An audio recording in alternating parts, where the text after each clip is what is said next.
Salut, c'est Taco et je suis très heureux de vous retrouver pour ce nouvel épisode. Après avoir visité les parcs Universal Orlando, me voici de retour à Disney World pour un épisode un peu plus chill, je dois dire.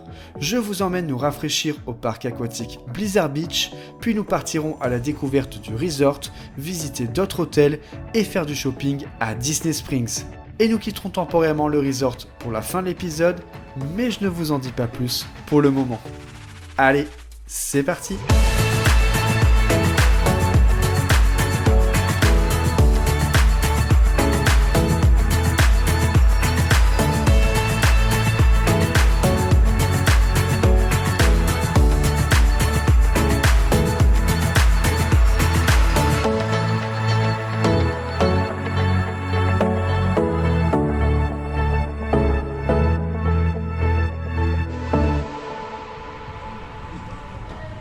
Et après quelques minutes de bus seulement, me voilà arrivé au Blizzard Beach, un parc aquatique qui est sur le thème de la montagne, du ski, etc. Je trouve ça trop chouette comme idée.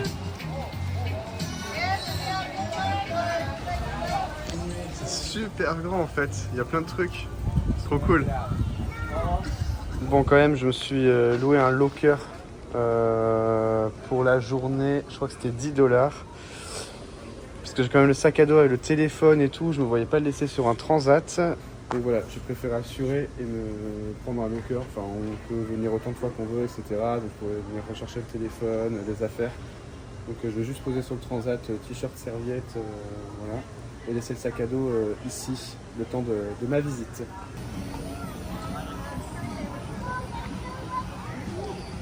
Ça y est, le parc vient d'ouvrir. Et j'avais lu qu'il fallait arriver à l'ouverture pour avoir un petit transat bien placé et tout, mais je sais pas du tout où ils sont, donc je suis un peu les gens avec des sacs qui ont l'air de savoir où aller. J'espère qu'eux me suivent pas par contre. Bon, ce sera mon petit spot, au moins pour le moment, devant la piscine, le parc et tout. Je sais pas si c'est bien placé ou pas. En tout cas, c'est à l'ombre pour le moment, mais je sais pas comment le soleil tourne. Je sais pas si à un moment je vais me retrouver au soleil ou pas. Mais sinon j'essaierai de bouger. Allez, je vais partir à l'aventure. Bon, la première chose qu'on fait quand on est à la montagne, quand on est au ski, c'est de prendre une remontée mécanique. Du coup, c'est ce que je vais faire. Et ça me permet de voir un peu le parc en hauteur, voir un peu l'étendue, les trucs qu'il y a. Et voilà, découvrir. J'aime bien, là c'est un parc, j'ai pas trop vu de vidéos dessus, je sais pas trop à quoi m'attendre, qu'est-ce qu'il y a à faire, etc. Quel toboggan il y a. Et en plus il fait bon et tout, c'est cool. Donc ouais, je suis en fait, j'hésitais à y aller et maintenant que je suis là, je suis tout content. Allez, on embarque. J'ai mon forfait. Trop cool. Petite barre. Oh, il y a des petits skis. C'est trop drôle. Allez, c'est parti. La légende Disney raconte qu'une forte tempête de neige tomba sur la région pour créer la première station de ski de Floride. La neige a fondu et les pistes furent alors transformées en toboggans. Voilà comment a été créé Blizzard Beach. Le télésiège me mène jusqu'au sommet du parc, le mont Gushmore, point de départ des toboggans et rivières. On a une vue sympa du haut du parc. On voit les autres parcs, on voit la Tour de la Terreur, on voit les hôtels, on voit la montgolfière de Disney Springs. Je cherche le château, mais je sais pas si tu peux le voir. C'est assez cool. Et là, y a le monstre. Mais ce toboggan attendra un peu, place d'abord à l'échauffement. Le parc est découpé en plusieurs zones de différentes couleurs. Et je débute par la zone violette qui comporte 3 toboggans de vitesse. Le premier est un petit sprint dont le cast lance le départ. Allez, c'est parti pour ma première descente.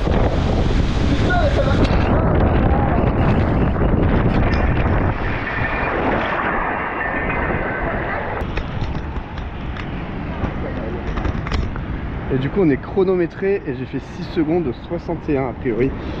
Je sais pas si c'est bien ou pas. Je trouve ça pas mal. J'enchaîne direct avec une descente à 6 pistes pour faire des concours de vitesse.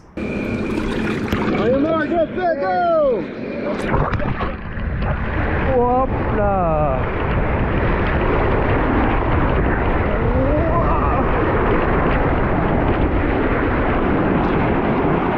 Et pour terminer cette zone, un petit slalom s'offre à moi. Putain, mais encore dans quoi je me suis foutu? Waouh!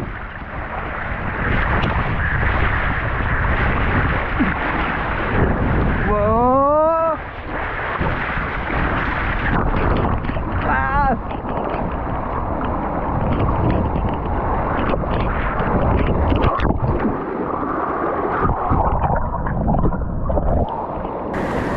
Oh, un peu plus tranquille que les autres quand même, petite balade. Après ces premières sensations, je décide de me poser quelques minutes dans la rivière qui fait le tour du parc. Hop, on chope une bouée et c'est parti. Taco vivant sa meilleure vie.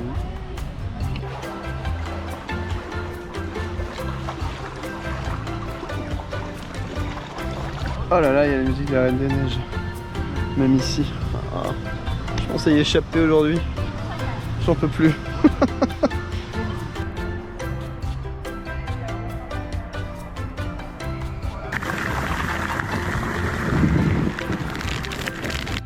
Hop, c'est mon arrêt. Je suis pas encore venu ici. C'est une zone où apparemment il y a 3 toboggans qui arrivent au même endroit. 2 toboggans ouverts et un toboggan fermé. Donc évidemment, faut tester les 3. Hein.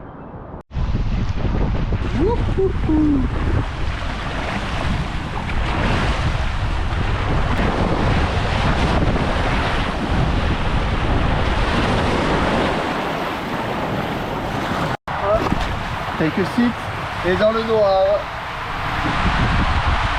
Ouh, ah ouais, c'est vraiment noir. Oh putain. C'est ultra sombre. Ah, j'adore.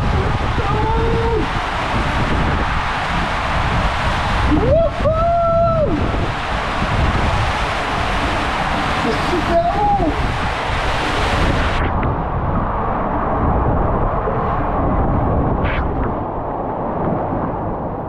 Et si vous ne souhaitez pas faire que des toboggans, Blizzard Beach propose également une immense piscine à vagues, des plages pour se poser et même des patios privatifs que l'on peut louer à la journée.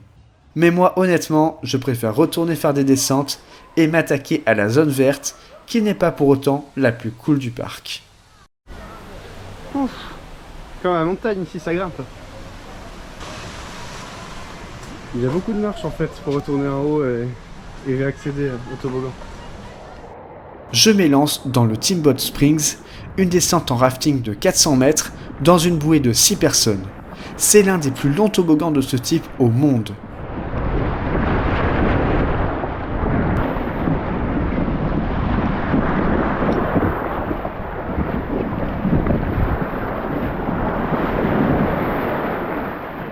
Slush Gusher propose 3 chutes successives et on va littéralement avoir un airtime, c'est-à-dire décoller lors de la deuxième bosse. Je ne m'y attendais vraiment pas. Oh putain! Oh putain! Wow! Oh. All the way up the stairs, all the way up the stairs. Wow! Oh la descente! Wouhou! Ah, je m'attendais pas à un truc qui dégomme autant. Wow! Hop! Je vous enlève les gouttes. Je pense qu'il va être temps que je m'attaque au monstre. Le monstre, c'est le Summit Plummet, actuellement le deuxième toboggan en chute libre, le plus haut et le plus rapide du monde. Il s'élève à 40 mètres de haut et nous envoie à près de 95 km/h.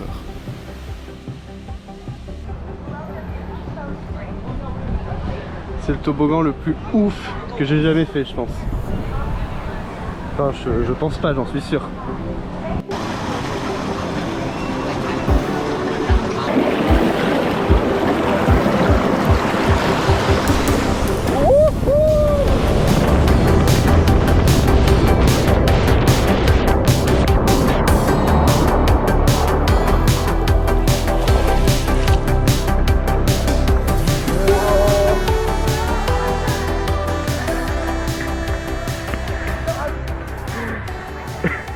J'avais posé 2 minutes. Oh la vitesse!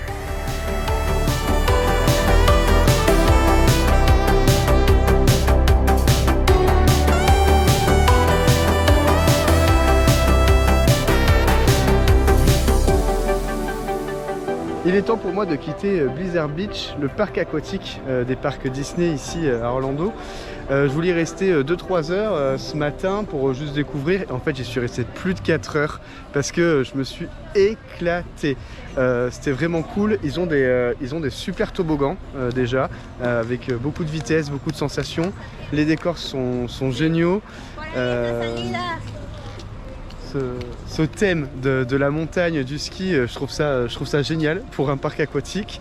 Et ouais, il y a quand même beaucoup de choses à faire. Et même si on les fait très vite, j'ai eu aucune attente. J'ai pu enchaîner les toboggans, je les ai refait plusieurs fois et tout. Donc très très cool. Vraiment, j'ai passé un super moment. Alors pour aller au parc aquatique Disney, c'est pas forcément inclus dans tous les billets. En fait, ni dans les billets, si on a un billet multi-parc, etc. Même si on a le parc Hooper, c'est pas forcément inclus. En fait, nous on peut accéder au parc aquatique parce que on a des billets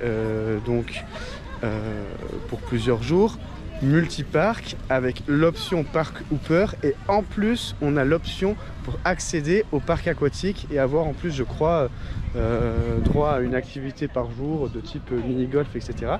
Mais donc vraiment c'est pas inclus dans tous les billets.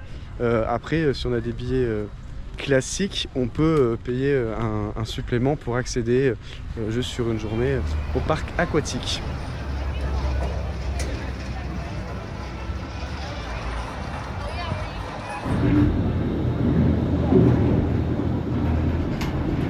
Et me voici à bord du Skyliner. C'est un des différents moyens de transport qu'on a ici au resort Disney World.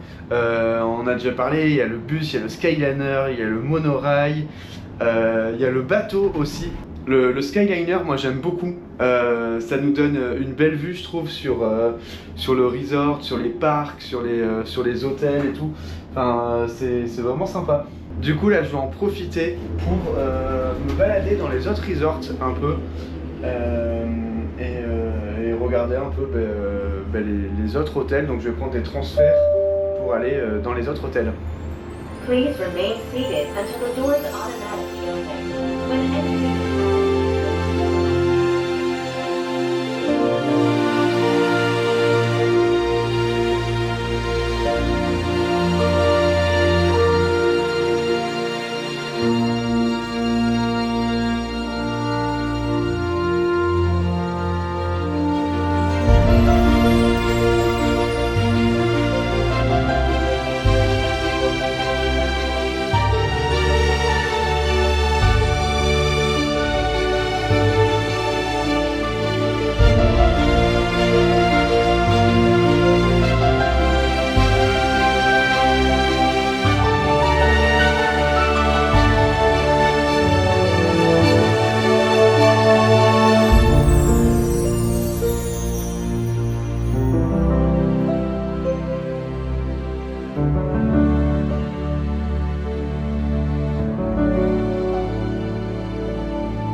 Je suis en train de me balader dans l'hôtel Art of Animation Resort qui ressemble un peu au nôtre. En fait, il y a des quartiers un peu par film. C'est très réussi, je trouve, la thématisation de chaque quartier, et c'est immense à chaque fois les hôtels. C'est incroyable. Quand on est dans une chambre tout au bout à chaque fois d'un resort. Je sais pas, mais pour retourner à l'accueil, prendre une navette ou le Skyliner, ouais, il y a pas mal de marches. Je me rends compte qu'au nôtre, en fait, on n'est pas si mal parce qu'on n'est pas si loin du restaurant et de l'accueil. Là, vraiment, il y a des chambres qui sont très très éloignées quand même.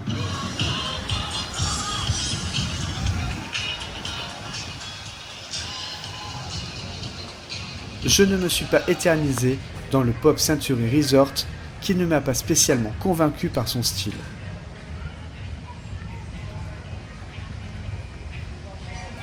L'accès aux autres hôtels du resort est complètement libre. On peut venir se balader, découvrir les thématisations, etc. On peut même entrer dans les halls des hôtels. On peut aussi manger dans les autres hôtels si on a envie. Les seules choses qui, a priori, sont pas autorisées dans certains hôtels, c'est d'aller dans les piscines. Mais sinon, il n'y a pas de souci pour aller découvrir tous les autres hôtels, de prendre les Skyliners qui vont dans les resorts des autres hôtels, de se balader dans les hôtels, etc. Et d'ailleurs, je trouve que c'est très sympa à faire comme petite balade si on a du temps de venir découvrir les autres hôtels, ceux qu'on ne peut pas forcément s'offrir. C'est donc reparti pour un tour de Skyliner en direction d'un nouveau resort. D'ailleurs, ces Skyliners m'impressionnent toujours, notamment avec leur système qui permettent à leur demande de retirer et ajouter des cabines pour pouvoir embarquer sans risque les personnes en situation de handicap.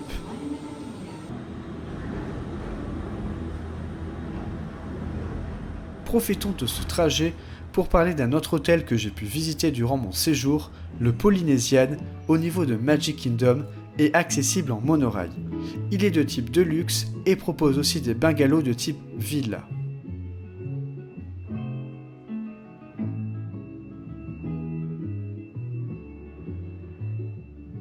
C'est, je pense, l'hôtel que j'ai préféré au niveau ambiance, et si je le pouvais, c'est sûrement ici que je reviendrai. De retour dans le Skyliner où on ne va pas tarder à arriver. Ciao, bonjour, and bienvenue. Hello, and welcome to Disney's Riviera Resort. If you are traveling to Epcot, please remain on board. Et me voilà arrivé à la Riviera. Là, on commence à être très très classe au niveau des hôtels et de l'environnement.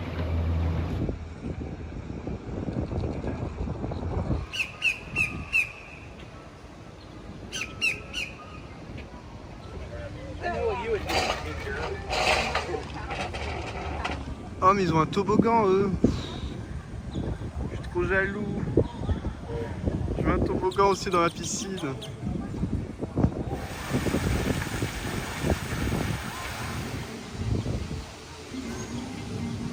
À côté de ce resort se trouve également le Caribbean Resort de type moderate et ses villas autour du lac que l'on survole en Skyliner.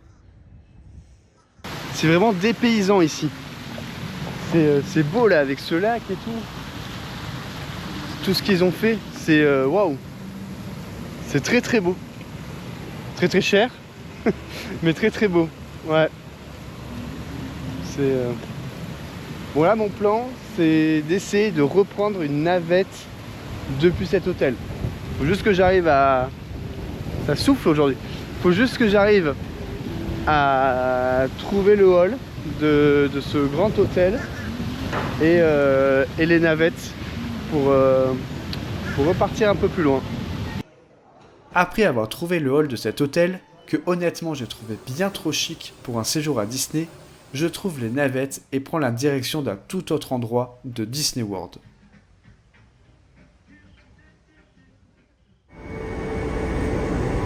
Welcome to Disney Springs. C'est le début du Spring Break ici en Floride et du coup j'ai sorti ma chemise de circonstance et je me suis dit que j'allais venir ici me balader à Disney Springs. Disney Springs, c'est un peu l'équivalent de notre Disney Village en France, mais pas du tout dans les mêmes proportions. C'est complètement démesuré, c'est immense Disney Springs par rapport au Disney Village qu'on peut connaître. Il y a énormément de magasins. Alors il y a des boutiques Disney, on peut trouver les articles des parcs, mais il y a aussi un Lego Store, un magasin Coca-Cola, un M&M's World, puis puis il y a plein de marques qui sont présentes. Enfin, il y a énormément de choses. C'est vraiment très très grand. On pourrait y passer une journée entière à traîner. Bref, ça va être ma journée shopping, je crois. Disney Springs, c'est 49 hectares de complexe commercial, de restauration et de loisirs avec plus de 150 magasins. Je ne sais même pas par où commencer.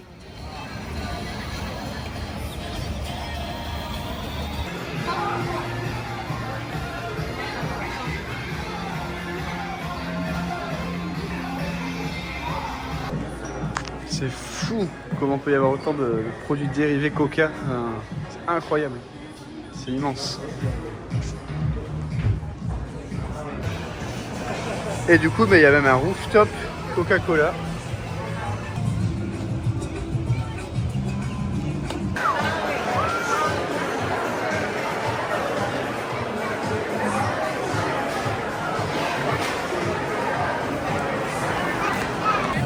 Je sors du Lego Store, ça grouille de monde, il y a un monde fou dedans. C'est pas que je suis déçu, mais il n'y a aucune exclusivité à Orlando, à Disney ici, etc. Ça aurait pu être cool qu'ils fassent des choses exclusives au lieu. J'ai juste trouvé des petits porte-clés parce que j'avais l'impression qu'on les trouvait pas en France. Porte-clés Mickey, Sonic, etc. Peut-être qu'ils y sont en France et que je les ai jamais vus, mais du coup dans le doute je les ai pris ici. Mais sinon rien de particulier. Et évidemment, pour mon plus grand plaisir, on trouve un M&M's World. Je suis trop content.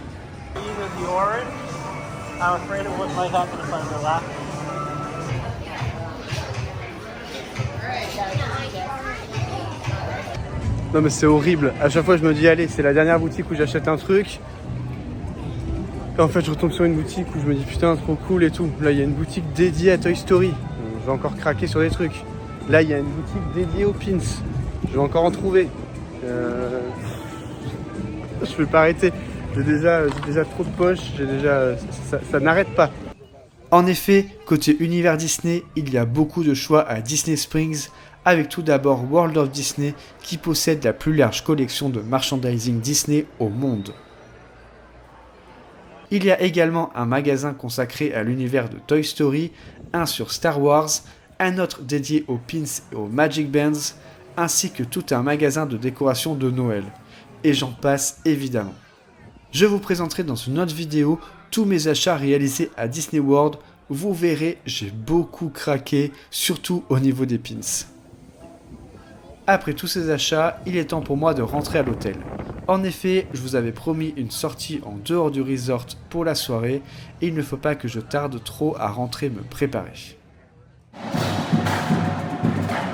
J'ai la chance d'être au Kia Center pour voir un match de NBA. J'en ai jamais vu.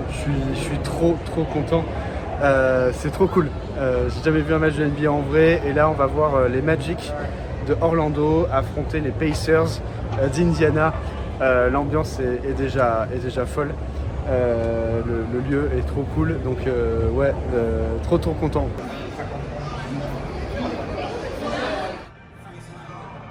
En attendant que le match débute, j'en profite pour me balader un peu et m'acheter quelques souvenirs.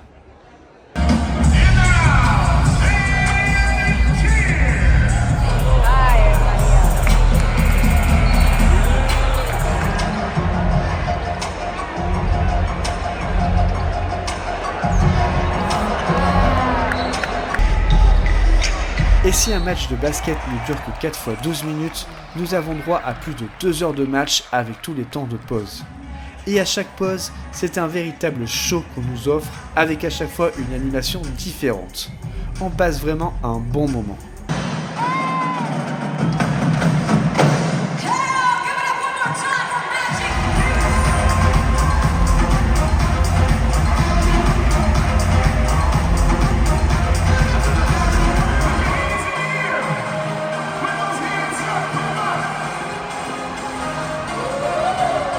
Malheureusement, Orlando ne remporte pas le match ce soir, mais nous aurons tout de même passé une très belle soirée.